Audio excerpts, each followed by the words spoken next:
Salam sejahtera bagi kita semua. Shalom. Damai di hati. Puji syukur kepada Tuhan. Kembali kita boleh berjumpa lagi dalam persekutuan ibadah saat ini. Kita sudah mendengarkan puji-pujian yang pada intinya menyatakan kerinduan untuk melayani Tuhan. Bahkan sampai di akhir hayat. Ya. Kenapa kita rindu untuk melayani Tuhan? Karena kita sungguh sadar bahwa Tuhan begitu mengasihi kita. Oleh karena itu kita terus termotivasi untuk lebih sungguh-sungguh lagi mengasihi Tuhan, bahkan melayani Tuhan dengan penuh sukacita iman. Saudara-saudara, kita tentunya akan semakin mengasihi Tuhan jika kita semakin mengenal Dia. Ya. Oleh karena itu, betapa pentingnya bagi kita untuk menerima Injil di dalam kehidupan kita. Ya. Saudara-saudara, dalam Roma 10 ayat yang ke-17 dikatakan, jadi iman timbul dari pendengaran dan pendengaran oleh firman Kristus. Jadi katakan iman kita itu timbul dari pendengaran. Pendengaran akan apa? Pendengaran akan Injil Kristus. Oleh karena itu betapa pentingnya pekabaran Injil. Yesus sendiri mengatakan, pergilah jadikan semua bangsa muridku dan baptislah mereka dalam nama Allah Bapa, Anak dan Roh Kudus, dan ajarlah mereka melakukan segala sesuatu yang kuperintahkan. Ya. Ini adalah perintah Tuhan. Perintah berarti memang harus kita lakukan. Oleh karena itu, kita selaku persekutuan orang yang percaya gereja Tuhan harus menjadi gereja yang misioner, yang menjalankan misinya, melanjutkan misinya di tengah-tengah dunia ini dalam rangka menghadirkan shalom atau damai sejahtera. Saudara-saudara, kita tahu bahwa dalam konteks pembacaan kita saat ini, jemaat Tesalonika adalah buah penginjilan dari Rasul Paulus. Yang menarik di sini kalau mau dipikir, Paulus melayani di kota Tesalonika ini sangat singkat. Tidak sampai sebulan dia melakukan pelayanan karena tantangan dari orang-orang Yahudi pada waktu itu. Sehingga dia berpindah ke kota yang lain, menghindar, berpindah ke kota yang lain. Jadi tidak sampai sebulan Paulus melayani di kota Tesalonika. Tapi ternyata walaupun tidak sampai 1 bulan Paulus melayani di sana, kita menyaksikan dalam pembacaan kita tadi bagaimana jemaat di Tesalonika bertumbuh dalam iman secara luar biasa. Mereka memiliki iman, kasih, dan pengharapan, itu dikatakan dalam firman Tuhan. Karena 3 hal ini memang sangat penting dimiliki oleh persekutuan orang yang percaya. Pertama iman, kedua kasih, ketiga pengharapan. Saudara-saudara, oleh karena itu jemaat yang ada di Tesalonika walaupun sesungguhnya mereka mengalami penindasan sekalipun, iman mereka tidak tergoyahkan. Ya. Sekali lagi, walaupun mereka mengalami penindasan, iman mereka tidak tergoyahkan karena mereka punya pengharapan di dalam Yesus yang bukan hanya mati tapi juga bangkit. Ya. Dan mereka yakin Yesus yang mati dan bangkit pada waktunya akan datang pada kali yang kedua untuk datang menyelamatkan mereka. Jadi pengharapan ini sangat kuat dalam kehidupan umat yang ada. Kita tahu bahwa jemaat yang ada di Tesalonika sebelumnya mereka adalah penyembah-penyembah berhala. Karena pada waktu itu yang berkuasa adalah kerajaan Romawi, dan kita tahu rata-rata orang yang ada pada waktu itu adalah penyembah dewa dan penyembah kaisar. Jadi ketika mereka menerima Injil, mereka boleh dikata memiliki keyakinan yang berbeda dengan orang-orang yang mayoritas yang ada pada waktu itu. Mereka dianggap berbeda. Kita bisa membayangkan kalau kita punya keyakinan yang berbeda, sudah begitu juga dalam hubungan dengan pemerintah juga kita berbeda. Pasti kita akan mendapatkan banyak tantangan. Karena pada waktu itu setiap orang harus menyembah dewa dan menyembah kaisar. Sedangkan orang-orang Kristen yang ada pada waktu itu, mereka tidak mau menyembah kaisar. Mereka mau menyembah Allah yang digambarkan Allah yang hidup, Allah yang benar. Itulah yang harus disembah setelah mereka menerima Injil. Oleh karena itu, ketika mereka memiliki keyakinan itulah mereka justru mengalami banyak tantangan dan ditindas. Baik dari orang-orang Yunani maupun orang-orang Yahudi pada waktu itu. Orang-orang Yahudi juga pada waktu itu tidak senangnya juga karena Paulus pada waktu itu memberitakan Injil kepada memang orang bukan Yahudi. Dan mereka sangat semangat untuk menerima Injil. Sehingga juga boleh dikata ada rasa iri juga dari orang-orang Yahudi pada waktu itu sehingga mereka menekan Paulus, Silvanus atau Silas dan Timotius. Ya, sehingga mereka menyingkir. Ada yang mengatakan mengalah untuk menang. Ya. Tapi kita bisa melihat lewat pekerjaan Roh Kudus. Maka Injil bertumbuh secara luar biasa dalam hati setiap orang yang ada di Tesalonika, jemaat yang ada di Tesalonika. Sehingga apa?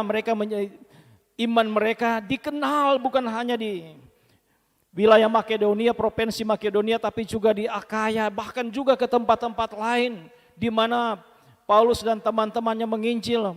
Mereka sering memuji orang-orang yang ada di Tesalonika. Karena sikap mereka, walaupun mereka latar belakangnya adalah penyembah-penyembah berhala, tapi ketika Paulus dan teman-temannya menginjil, mereka terbuka untuk menerima firman Tuhan.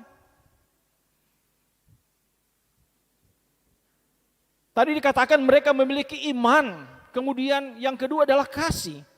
Kita tahu firman Tuhan katakan iman tanpa perbuatan adalah mati. Jadi iman, kemudian ada kasih, itu berarti lengkap. Selanjutnya juga perlu pengharapan, karena firman Tuhan katakan pengharapan itu adalah sau yang kuat, sau atau jangkar. Oleh karena itu mereka tidak tergoyahkan dengan penindasan yang terjadi, karena mereka punya pengharapan. Pengharapan dikatakan adalah sau yang kuat, jangkar yang kuat, seperti kapal yang sandar di pelabuhan. Ya, walaupun diterpa ombak, tidak goyah, tidak akan bergeser. Pendeta ketika mahasiswa pernah melaksanakan PPL di Kepulauan Raja Ampat, ya. Kemudian juga merasakan ombak di sana dan pernah juga ke Manokwari, ya. Jadi waktu sampai di Papua, pas di pelabuhan, pendeta kaget. Saking kencangnya angin, bayangkan kapal yang besar seperti itu bisa terbentur di dermaga, ya. Saking kuatnya ombak, ya.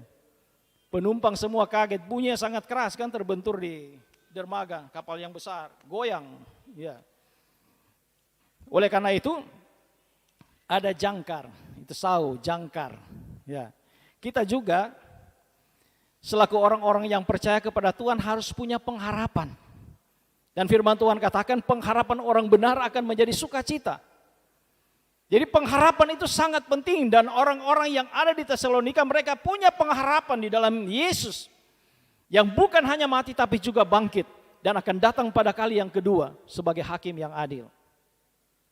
Itu yang membuat mereka tidak tergoyahkan apapun kata orang, apapun tantangannya, mereka tidak tergoyahkan. Saudara-saudara, beberapa hal yang boleh menjadi pelajaran penting bagi kita dalam cerita ini adalah pertama, bahwa pentingnya, tadi saya katakan pentingnya Injil untuk diberitakan. Jadi benih Injil itu sendiri harus ditabur dan Roh Kuduslah yang akan menumbuhkan. Itu terbukti kan? Walaupun tidak sampai 1 bulan, tapi jemaat di Tesalonika yang menerima Injil itu kemudian Roh Kudus yang menumbuhkan dalam hati mereka. Sehingga mereka nyatakan iman mereka dalam perbuatan-perbuatan kasih yang nyata. Semangat yang luar biasa yang tidak pernah menyerah di tengah-tengah tantangan yang ada. Benih-benih Injil itu harus terus diberitakan. Kita tidak usah berpikir bagaimana caranya mereka menerima itu. Tapi sampaikanlah berita Injil itu termasuk lewat media-media sosial. Sampaikanlah, nanti Roh Kudus akan menumbuhkan di dalam hati mereka. Ya, tugas kita adalah menyampaikan kabar baik. Benih-benih firman Tuhan harus terus ditabur. Sampai kapanpun, itu yang Tuhan inginkan kita lakukan. Karena betapa pentingnya penginjilan itu. Selanjutnya nantilah Roh Kudus yang akan menumbuhkan di dalam hati setiap orang yang menerima Injil.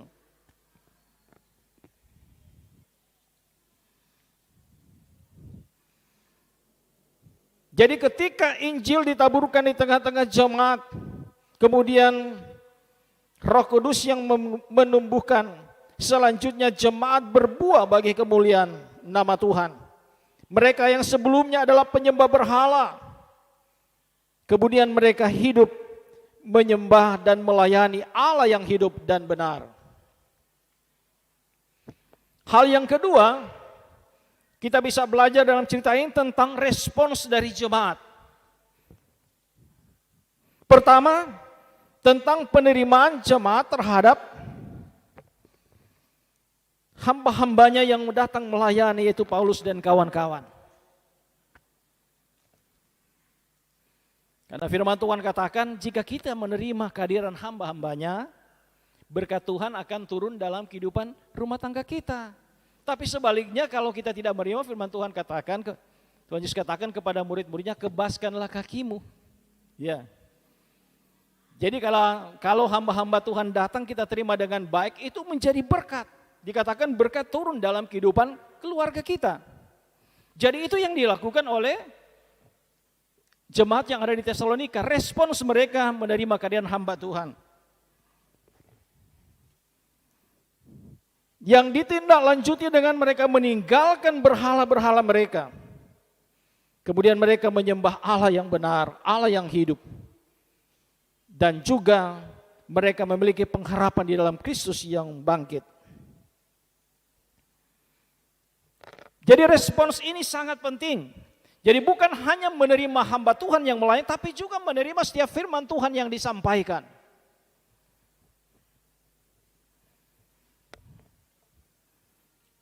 Sebab kadang-kadang ketika firman Tuhan disampaikan, kita harus jujur tidak semua kita langsung terima ya.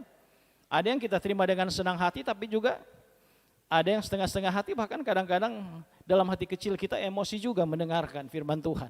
Iya.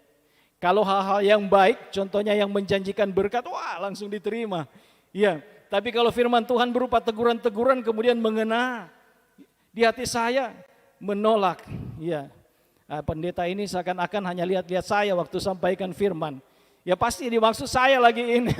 Ya padahal kan, ya namanya matanya pendeta kan selalu melihat ke jemaat. Iya. Termasuk juga mungkin kalau di ibadah kolom, bipra, ketika ada yang berkhotbah, kemudian secara kebetulan, misalnya saya lihat Pak Mario, iya. Kemudian dikatakan, wah pendeta selalu matanya hanya tertuju ke saya, berarti maksudnya saya lagi itu. Padahal bisa saja pendeta tidak tahu pergumulannya apa. Hanya kebetulan saya lagi lihat, contohnya ke Pak Erik misalnya, atau Pak Nando, Pak Alfred. Kemudian kita merasa bahwa kita yang menjadi tujuan firman Tuhan, ya bersyukurlah kalau seperti berarti Roh Kudus bekerja dalam hati kita. Iya, Roh Kudus berarti mengingatkan kita apa yang salah. Pendeta kan tidak tahu, ya. Tidak semua pergumulan jemaat pendeta tahu, banyak hal-hal yang tersembunyi. Jangankan pendeta, di antara saja suami istri, kadang-kadang ada yang saling menyembunyikan pergumulan yang ada. Iya, tidak terbuka dengan istri atau suami atau dengan anak-anak bahwa saya lagi ada pergumulan. Bisa saja seperti itu terjadi, apalagi seorang pendeta. Iya. Jadi itu kadang-kadang kan tidak semua firman yang disampaikan kita terima. Kadang-kadang juga kita memakai logika kita juga, masa firman Tuhan katanya pendeta seperti ini, katanya penatua, diaken seperti ini. Tidak mungkin. Ya. Saudara-saudara, berbicara tentang firman Tuhan kita hanya bisa mengimani saja. Imani saja. Kalau firman Tuhan sudah katakan seperti itu, imani saja. Percaya saja. Karena bagi Tuhan tiada yang mustahil kan? Ya. Contohnya kalau dikatakan, kalau sakit, ya percaya, asal percaya, kamu akan sembuh. Ya. Jika kamu berdiri untuk berdoa, pertama dikatakan ampunilah dahulu sekiranya barang satu dalam hatimu terhadap seorang supaya Bapamu yang di sorga mengampuni kesalahanmu. Kemudian dikatakan hal yang kedua, percayalah kamu telah menerimanya, maka hal itu akan diberikan kepadamu. Markus 11 ayat 24 sampai 26. Ya. Percayalah apa yang kita minta dan doakan kita sudah menerimanya, maka hal itu akan diberikan. Firman Tuhan katakan. Kemudian kita katakan, wah masa hanya percaya saja? Ya. Ketika kita mulai berpikir dengan logika kita. Tidak masuk, dia pasti tidak akan masuk di akal kita. Tapi kembali lagi firman Tuhan katakan, bagi Tuhan tidak ada yang mustahil. Bagi Tuhan tak ada yang mustahil. Bagi Tuhan tak ada yang tak mungkin. Nah, itu kata firman Tuhan seperti itu. Jadi kita percaya saja. Kadang-kadang Tuhan menghadirkan persoalan dalam kehidupan kita. Karena Tuhan ingin mengajarkan kita untuk percaya yang sungguh kepada Tuhan. Untuk berserah dengan sungguh-sungguh kepada Tuhan. Ya. Banyak kan cerita di Alkitab.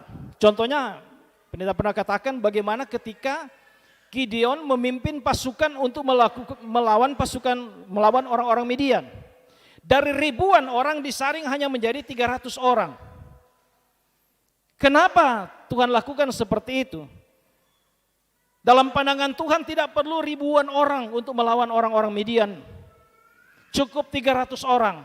Kenapa Tuhan mengatakan seperti itu? Kenapa Tuhan melakukan seperti itu?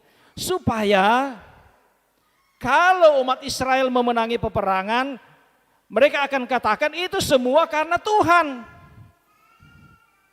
Sebab kalau mereka berperang dengan pasukan yang kuat, pasukan yang besar, perlengkapan militer yang lengkap, maka ketika terjadi kemenangan mereka akan katakan, oh itu karena saya, itu karena kami. Iya. Itu pasti seringkali akan terjadi dalam kehidupan kita. Supaya apa? Kita akan mengatakan terima kasih Tuhan. Ini hanya karena anugerah-Mu. Ini hanya karena kebaikan-Mu. Ini hanya karena kesempatan yang Kau berikan saya boleh ada seperti saat ini. Hanya karena hikmat-Mu mampu melewati persoalan ini.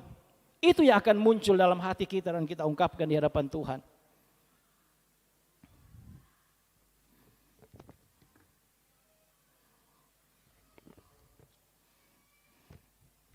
Jadi tadi berbicara tentang respons kita untuk menerima para pekabaran Injil dan menerima Injil di dalam hati kita. Hal yang ketiga, yang penting menjadi catatan bagi kita selaku orang yang percaya, sebagaimana sudah dijelaskan tadi, bagaimana supaya kita memiliki iman, kasih dan pengharapan. Karena dikatakan tadi iman tanpa perbuatan adalah mati, dan pengharapan dikatakan adalah sawi yang kuat. Oleh karena itu pengharapan di dalam Yesus Kristus yang bangkit terus harus kita miliki dalam kehidupan kita. Kita harus meyakini bahwa janji Tuhan pasti akan digenapi dalam kehidupan kita. Sesusah-susahnya kita hidup di dunia ini, kita pasti akan menerima janji Tuhan di kerajaan sorga yang kekal yang dijanjikan bagi kita yang setia. Hingga di akhir hayat kita, sama dengan di lagu tadi yang dibawakan oleh ibu-ibu. Setia melayani Tuhan hingga di akhir hayat. Ya. Kita layak akan mendapatkan mahkota kehidupan. Hal selanjutnya adalah yang keempat, bagaimana supaya kita selalu mengucap syukur sebagaimana yang dilakukan oleh Paulus. Kami selalu mengucap syukur kepada Allah, dikatakan seperti itu. Kita masih ingat firman Tuhan katakan untuk senantiasa mengucap syukur di dalam segala hal. Itu harus kita lakukan di dalam kehidupan kita. Sebab jika kita mampu mengucap syukur dalam segala hal, maka kita akan menikmati kebahagiaan yang sejati. Ya. Tapi jika kita tidak pernah mampu mengucap syukur dalam hidup ini, pasti kita tidak akan bahagia hidup di dunia ini. Ya. Kebahagiaan itu hanya bisa kita miliki jika kita mampu mengucap syukur. Ya, mensyukuri segala berkat Tuhan. Apa yang Tuhan berikan syukuri. Ya. Segala sesuatu yang dianugerahkan Tuhan syukuri dalam kehidupan kita. Tapi jika kita tidak mampu bersyukur, kita pasti dijamin tidak akan bahagia. Mau pilih yang mana, bahagia atau tidak, firman Tuhan sudah berbicara bagi kita saat ini. Kemudian juga, yang kelima adalah selalu berdoa. Firman Tuhan dalam Roma 12 ayat 12 mengatakan, bersukacitalah dalam pengharapan, sabarlah dalam kesesakan, dan bertekunlah dalam doa. Itu yang sudah diberikan contoh juga oleh Paulus. bertekun di dalam doa. Paulus selalu berdoa untuk jemaat-jemaat yang pernah dia layani. Namun juga dia selalu memohon kepada jemaat-jemaat yang ada untuk mendoakan dia agar diberikan keberanian untuk memberitakan Injil, diberikan keberanian iman. Saling mendoakan. Pendeta, majelis-majelis yang ada, penatua diaken, pelayan khusus, mendoakan jemaat, tapi jemaat juga balik, doakanlah kami selaku pelayan-pelayan. Timbal balik harus ada. Ya, kita tahu kan bagaimana kuasa doa. Doa orang benar bila didoakan. Bagaimana di pelanjutan itu? Dengan yakin besar kuasanya. Sungguh luar biasa. Saling mendoakan itu perlu. Di kolom, bagaimana pelayan khusus kolom, penatua diaken selalu mendoakan anggotanya. Begitu juga anggotanya doakan jemaat, doakan pelayan-pelayannya. Itu sangat penting. Kalau kita melihat ada yang kurang dari pelayan-pelayan, doakanlah mereka. Ya, supaya yang kurang itu semakin hari kelihatan semakin banyak perbaikan bagi pelayan-pelayan. Karena pelayan juga kan mereka juga punya kekurangan, punya kelebihan tapi punya kekurangan. Doakanlah. Begitu juga kami selaku pelayan-pelayan. Melihat ada sesuatu yang kurang jemaat, kita juga selalu mendoakan. Kewajiban kami selaku pelayan-pelayan untuk mendoakan seluruh jemaat. Bahkan pendeta pun yang jemaat-jemaat saja yang sudah pernah dilayani yang dulu berapa tahun lalu sampai sekarang masih tetap didoakan. Ya. Orang keluarga pribadi yang pernah pendeta layani juga selalu disebut dalam doa. Ya. Ini adalah kewajiban kita. Kekuatan kita adalah doa kita. Ya. Kita membutuhkan Tuhan di dalam kehidupan kita. Jadi itu yang dilakukan oleh Paulus. Selalu berdoa. Kemudian yang keenam, yaitu beritakanlah Injil dengan kekuatan Roh Kudus. Sehingga Injil bisa memberikan sebuah kepastian yang kokoh bagi setiap orang yang mendengarnya, sebagaimana yang dialami oleh jemaat yang ada di Tesalonika. Jadi dalam memberitakan Injil kita tidak mungkin hanya menggunakan kemampuan kita. Tapi jika dengan kekuatan kuasa Roh Kudus, maka kejadian yang terjadi di Tesalonika bisa juga terjadi dalam setiap penginjilan yang kita lakukan. Walaupun nampaknya tidak lama tapi ternyata buahnya luar biasa. Itu karena pekerjaan daripada Roh Kudus. Oleh karena itu, bagi kita setiap umat yang percaya kepada Tuhan, kita semua memiliki tanggung jawab dalam memberitakan Injil. Dimanapun kita pergi dan berada, dimanapun kita bekerja, itu adalah ladang bagi kita untuk memberitakan Injil. Bukan hanya juga lewat kata-kata yang kita sampaikan, tapi juga lewat keteladanan kita. Kita bisa memberitakan Injil, orang akan mengenal Kristus lewat diri kita. Ya, itu yang harus kita lakukan. Karena kalau dalam konteks kita di tengah-tengah masyarakat yang menyebut, kadang-kadang kalau kita langsung mau berbicara tentang Injil begitu hari, kita pasti akan ditolak. Ya, kita pasti akan ditolak, bisa-bisa malah dilempari batu. Tapi kalau kita memberitakan Injil lewat sikap kita, perilaku kita, gaya hidup kita, tutur kata kita, ya, kinerja kita, dan lain sebagainya hal yang positif, itulah yang akan lebih mengena dan lebih mudah diterima daripada kita berbicara langsung tentang firman yang disampaikan secara langsung. Ya, inilah yang harus kita lakukan di dalam kehidupan kita. Sebagai rasa syukur kita kepada Tuhan. Sebagaimana ajakan lagu yang dibawakan tadi. Dua lagu tadi. Satu ajakan bagi kita untuk melayani Tuhan di seumur hidup kita. Menyenangkan Dia. Ya, setia. Sampai di akhir hayat. Lakukanlah itu. Karena itulah tugas panggilan kita selaku orang yang percaya. Terpujilah nama Tuhan. Amin.